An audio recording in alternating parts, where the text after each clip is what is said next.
Shibu baby അവർ എന്ന യുവ കലാകാരനിലൂടെയും അറിയപ്പെടുകയാണ്.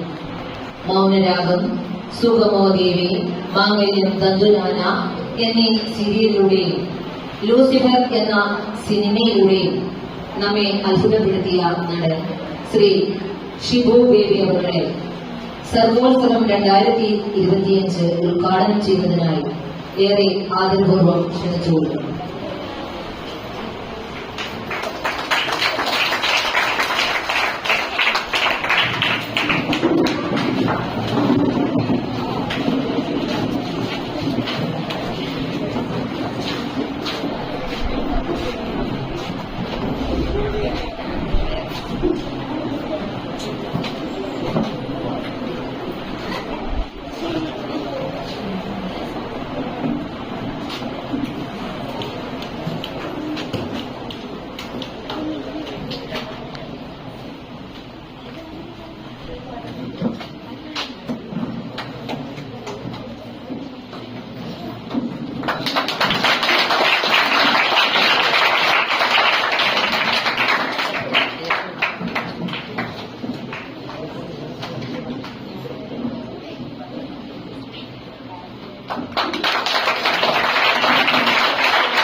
എല്ലാവർക്കും വിനീത നമസ്കാരം.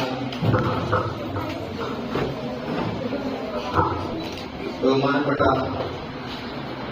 ശ്രീമതി അന്നമാസി പ്രിൻസിപ്പൽ, അധ്യക്ഷൻ ശ്രീ ബഷീർ സാർ, ആശംസകൾ Shri Ponnus sir, ward member Anitha Kumari,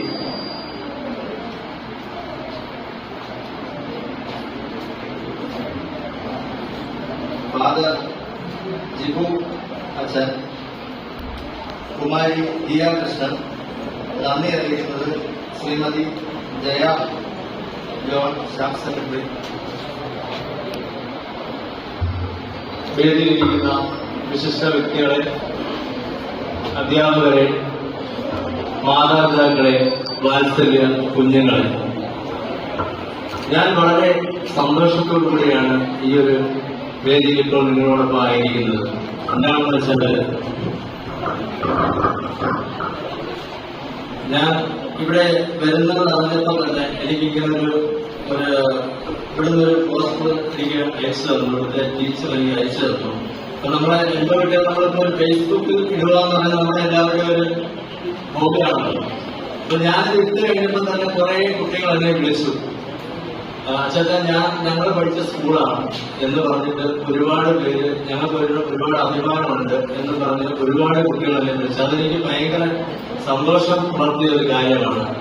പ്രത്യേകിച്ച് എന്നെ ഇവിടെ ക്ഷണിച്ചത് എന്നെ സഹോദരത്തിൽ സ്നേഹിക്കുന്ന ഫാദർ ജിബു അച്ഛനാണ്. എന്നെ ചെറുപ്പം മുതൽ തന്നെ അച്ഛൻ എന്നെ അറിയാം. ഞാൻ ഈ 1, 2, 3 ഒക്കെ പഠിക്കുന്ന സമയത്ത് ഞങ്ങളുടെ അടുത്ത ഒരു പള്ളിയിലായിരുന്നു അച്ഛൻ അന്ന് വികാരിയായിട്ട് സേവനം അനുഷ്ഠിച്ചുകൊണ്ടിരിക്കുന്നത്. അച്ഛനെ അതുപോലെ തന്നെ ഞങ്ങളുടെ വീട്ടിലൊക്കെ വരുമ്പോൾ, ഈ ക്രിസ്മസിനൊക്കെ വീട്ടിലൊക്കെ വരുമ്പോൾ അച്ഛൻ വീട്ടിൽ പ്രത്യേകം കയറി അന്വേഷിക്കും, അവരെന്ത് ചെയ്യും. ഞങ്ങൾ 2 ചേട്ടൻ്റെ അനിയന്മാർ, ഞങ്ങൾ 2 പേരാണ്. അപ്പം അമ്മയോട് അന്വേഷിക്കും. അപ്പം അച്ഛൻ വരുമ്പോൾ ഞങ്ങളുടെ പള്ളിയിലെ കരോടുമായിട്ട് ഞങ്ങളങ്ങ് പോകും. അച്ഛൻ വരുമ്പോൾ ഞങ്ങളെ കാണാൻ പറ്റില്ല. അപ്പൊ അച്ഛൻ ചോദിക്കും, പ്രത്യേകം അമ്മയോട് ചോദിക്കും, അവരവിടെ കരോളിൽ പോയതാണോ, ആ കുഴപ്പമില്ലാന്ന് പറഞ്ഞ് ഞങ്ങളെ അമ്മയോട് പറയും ആ കുഴപ്പമില്ല എന്ന് പറഞ്ഞ് വീട്ടിൽ കയറി പ്രാർത്ഥിച്ചതിന് ശേഷം മാത്രമാണ് അങ്ങനെ അച്ഛൻ വീട്ടിൽ നിന്ന് പോകാറ്. അപ്പം അച്ഛൻ എന്നെ ഇവിടെ ക്ഷണിച്ചതിൽ അച്ഛന്റെ ഒരു വിദ്യാർത്ഥി തന്നെ എനിക്ക് പറയുന്നതിൽ ഒരു ഇതുമില്ല. ഞാൻ അതുകൊണ്ട് എനിക്ക് ഒരുപാട് സന്തോഷമുണ്ട്. പ്രത്യേകിച്ച് നിങ്ങളെവിടെയൊക്കെ കാണാൻ സാധിച്ചതിൽ നന്ദിയുണ്ട്. അതോടൊപ്പം തന്നെ നമുക്കറിയാം, നമ്മള് ഓണമൊക്കെ എല്ലാവരും ആഘോഷിച്ചോ, അടിച്ചു പൊളിച്ചോ? ആരെങ്കിലും ആഘോഷിക്കാതിരുന്നോ? എല്ലാവരും ആഘോഷിച്ചില്ലേ? നമുക്ക് ഓരോ വർഷങ്ങളിലും പല പല പ്രശ്നങ്ങളായിരുന്നു. കൊറോണ, പ്രളയം, ഓരോരോ പ്രശ്നങ്ങളായിട്ട് നമുക്ക് ഓണം ആഘോഷിക്കാൻ പറ്റാതിരുന്ന സന്ദർഭത്തിലാണ് ഈ വർഷം നമ്മളെല്ലാവരും ഓണം ആഘോഷിച്ചത്, ഇല്ലയോ? അപ്പൊ ദൈവത്തോട് എല്ലാവരും നന്ദി പറഞ്ഞോ? നമ്മൾ ഓരോ കാര്യങ്ങൾ ചെയ്യുമ്പോൾ ദൈവത്തോട് പ്രത്യേകം നന്ദി പറയണം. നമ്മുടെ ആദ്യത്തെ വിദ്യാലയം ഏതാണെന്ന് അറിയാമോ? വീടാണ് നമ്മുടെ വിദ്യാലയം. നമ്മുടെ വീട്ടിൽ നിന്നാണ് നമ്മൾ എല്ലാ കാര്യങ്ങളും പഠിക്കേണ്ടത്. എല്ലാ കാര്യങ്ങളും എന്ന് പറഞ്ഞാല് നമ്മുടെ വീട്ടിൽ നിന്നാണ്. നമ്മൾ രാവിലെ എഴുന്നേൽക്കുമ്പോൾ നമ്മൾ ശ്രദ്ധിക്കേണ്ട ഒരു കാര്യം, ഞാനിപ്പോൾ എനിക്ക് 5ാമത്തെ സ്കൂളാണ് ഞാനിത് ഇങ്ങനെ പോകുന്നത്. ഈ സ്കൂളുകളിലെല്ലാം ഞാൻ പറയാനുള്ള കാര്യം എന്ന് പറയുന്നത് പ്രാർത്ഥനയെന്നാണ് ഞാൻ പറയുന്നത്. പ്രാർത്ഥന നമ്മുടെ ജീവിതത്തിൽ ഒരു മുഖ്യ ഘടകമായിരിക്കണം. നമ്മുടെ ഓരോ ദിവസങ്ങൾ നമ്മൾ ആരംഭിക്കുമ്പോഴും രാവിലെ എഴുന്നേൽക്കുമ്പോൾ നമ്മൾ പ്രാർത്ഥനയിലൂടെ ആയിരിക്കണം നമ്മുടെ ജീവിതം കടന്നു പോകുന്നത്. എന്ന് വെച്ചാൽ നമ്മൾ ഇന്ന് രാത്രി ഉറങ്ങി ആ ഉറക്കത്തെ സമയത്ത് നമുക്ക് എന്തൊക്കെയാണ് സംഭവിക്കുന്നത് നമുക്ക് ആർക്കും പറയാൻ പറ്റില്ല. ദൈവത്തിന്റെ ഒരു കരുതൽ നമ്മളോടൊപ്പം ഉണ്ടെങ്കിൽ മാത്രമേ നമുക്ക് രാവിലെ ഉണരാൻ പറ്റുള്ളൂ. ശരിയല്ലേ? അപ്പൊ നമ്മൾ രാവിലെ എഴുന്നേൽക്കുമ്പോൾ എന്താണ് ചെയ്യേണ്ടത്? ഒരു മിനിറ്റ് നമ്മൾ ആ ഇരിക്കുന്ന ഇടത്തിൽ നിന്ന് ദൈവത്തോട്, ദൈവമേ ഇന്ന് രാത്രി എന്നെ ഉറങ്ങാൻ സാധിച്ചു, ഇന്ന് രാവിലെ ഞാൻ രാത്രി ഉറങ്ങി, രാവിലെ എഴുന്നേറ്റു, ഇനിയുള്ള കാര്യങ്ങൾ ചെയ്യുവാൻ എന്നെ ഇടയാക്കണമേ എന്ന് ദൈവത്തോട് നന്ദി പറഞ്ഞതിന് ശേഷം മാത്രമേ നമ്മൾ മറ്റുള്ള കാര്യങ്ങളിലേക്ക് പോകാവൂ. മനസ്സിലായോ? എനിക്ക് 2 കുട്ടികളാണ്. അപ്പം എനിക്ക് 2 മക്കൾ, ആൺകുട്ടികളാണ്. അപ്പൊ ഞാൻ എപ്പോഴും വൈഫിനോട് എപ്പോഴും ഞാൻ പറയും, എന്റെ മക്കള് രാവിലെ എഴുന്നേറ്റ് കഴിഞ്ഞാൽ പ്രാർത്ഥിക്കും, അത് കഴിഞ്ഞതിന് ശേഷം ഫുഡ് കഴിക്കുമ്പോൾ പ്രാർത്ഥിക്കും, അത് കഴിഞ്ഞതിന് ശേഷം പിന്നെ ഞാൻ എന്തൊന്നും കൂടുതലായിട്ട് പറയാം, നിങ്ങൾ ഓരോന്ന് ശീലിക്കേണ്ട കാര്യങ്ങളാണ്. ഇന്ന് നമുക്കറിയാം ഫുഡ് കഴിക്കുമ്പോൾ പ്രാർത്ഥിക്കാൻ എന്താണ് കാരണം? ഇന്ന് എത്രയോ കുട്ടികൾ നമ്മൾ തെരുവിലൊക്കെ കാണുമ്പോൾ എത്രയോ കുട്ടികളാണ് ഒരു നേരത്തെ ആഹാരമില്ലാതെ കഷ്ടപ്പെടുന്നത്. നമുക്ക് ദൈവം ഇതിനെ തരുന്നില്ലേ? ദൈവം നമ്മുടെ മാതാപിതാക്കൾ പോയി അധ്വാനിച്ചുകൊണ്ട് വരുന്നോണ്ടല്ലേ ദൈവം ഇത് നമുക്ക് തരുന്നത്. അപ്പൊ ദൈവത്തോട് നമ്മൾ എപ്പോഴും നന്ദി കടപ്പാട് ദൈവത്തോട് നമ്മൾ എപ്പോഴും നന്ദിയും കടപ്പാടും ഉള്ളവരായിരിക്കണം. അതിന് നമ്മൾ ഒരു മടിയും കാണിക്കരുത്. ദൈവത്തിന് വേണ്ടി ഒരു ദിവസം നമ്മൾ 10 മിനിറ്റെങ്കിലും നമ്മൾ ദൈവത്തോട് രാവിലെയും വൈകിട്ടും ഉച്ചയ്ക്കും ഒക്കെ നമ്മൾ ദൈവത്തോട് പ്രാർത്ഥിച്ചു കഴിഞ്ഞാൽ ദൈവം നമ്മളെ എത്തേണ്ട സ്ഥാനത്ത് നമ്മളെ എത്തിക്കുമെന്നുള്ളത് ഞാൻ തന്നെ ഒരു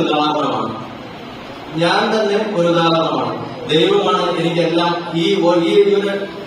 ഇവിടെ നിൽക്കാൻ തന്നെ ഒരു അവസരം തന്നത് ദൈവത്തിന്റെ ഒരു കഴിവാണ്. അത് എന്റെ കഴിവൊന്നുമല്ല.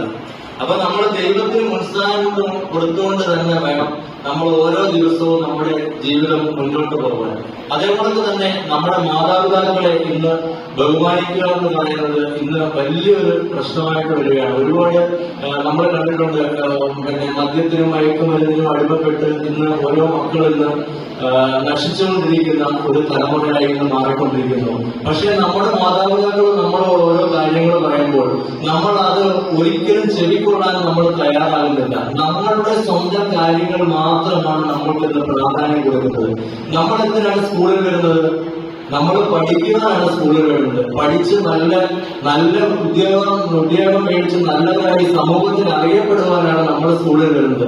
അല്ലാതെ നമ്മൾ ഒരുപാട് വസ്ത്രങ്ങൾ ഇട്ട് പിന്നെ അല്ലെങ്കിൽ ഞാൻ അതാണ് ഇതാണ് എന്ന് കാണിച്ച് മറ്റുള്ളവരുടെ മുമ്പിൽ പ്രീതി നേടുക എന്നുള്ളതല്ല നമ്മുടെ കടമയെന്ന് പറയുന്നത്. നമ്മുടെ കടമയെന്ന് പറയുന്നത് നമ്മൾ പഠിക്കുക, നല്ല രീതിയിൽ പഠിക്കുക. എത്രയും നമ്മൾ പഠിച്ചെടുക്കാൻ പറ്റുമോ അത്രയും രീതിയിൽ നമ്മൾ പഠിച്ച് മുന്നോട്ട് പോകുമ്പോൾ ആ പഠിക്കുന്നതോടൊപ്പം നമ്മുടെ പ്രാർത്ഥനയും മുന്നോട്ട് പോയി കഴിഞ്ഞാൽ ദൈവം നമ്മളെ എത്തിക്കേണ്ട സ്ഥാനത്ത് നമ്മളെ എത്തിക്കും എന്നുള്ളതിന് യാതൊരു സംശയവും ഇല്ല. അതോടൊപ്പം തന്നെ എനിക്ക് നിങ്ങളോട് പ്രത്യേകമായി പറയാനുള്ളത്, നമ്മൾ ഓരോ കാര്യങ്ങളും നമ്മുടെ മാതാപിതാക്കളോട് നമ്മൾ പറയും. പിന്നെ എനിക്ക് ഇന്നത് വേണം, എനിക്ക് ബൈക്ക് വേണം, അല്ലെങ്കിൽ എനിക്ക് സൈക്കിള് വേണം.